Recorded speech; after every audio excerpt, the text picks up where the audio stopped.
ay rated SPG. Striktong patnubay at gabay ng magulang ang kailangan. Maaaring may masiselang tema, lengguwahe, karahasan, sexual, horror o droga na hindi angkop sa mga... Nalaman na nga ni Robert ang ama nga nito ni Gina, ang masamang intensyon nga nito ni Gerald sa kanyang anak na si Gina, na kapag nga nakuha na ni Gerald ang kanyang green card ay iiwan niya na nga ng tuluyan ito ngang si Gina.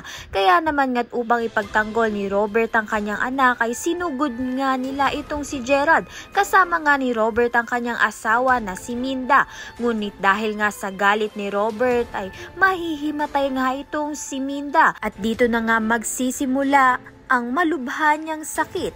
Kaya naman nga't nag-aalala nga itong si Gina para sa kanyang ina na si Minda. Sa kabilang banda naman nga nakahanap na nga ng bagong trabaho ito ngang si Betsy, isang caregiver nga ng isang mayamang matanda, at mukhang lalapit nga siya sa matanda ngang inaalagaan niya. Kaya naman nga't may posibilidad na ito nga ang tulay upang makarating nga siya sa kanyang pangarap na makapunta sa ibang bansa. Habang ito ngang si Gerald ay unti-unti na ngang nagpapadala ng pera para nga sa kanyang pamilya.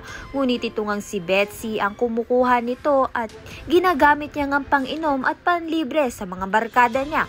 Kaya naman nga't magagalit nga itong si Gerald kapag nalaman nga niya ang masamang ginagawa nga nito ni Betsy sa perang pinaghirapan niya.